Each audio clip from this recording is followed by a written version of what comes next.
My name is Charlie Rendazzo, Professor of Electrical Technology at Johnson County Community College, and this is ACDC Circuits, ELTE 110.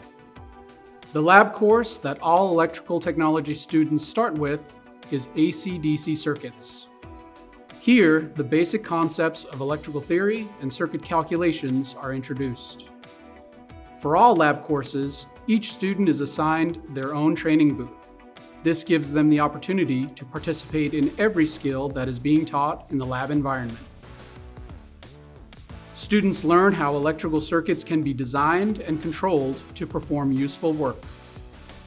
Lab trainers are utilized to apply and reinforce all content taught in this course. Common electrical components are studied, such as relays, transformers, and motors. Electrical meters are used to measure and troubleshoot various circuit types. Best safety practices when working with live electricity are promoted in every activity.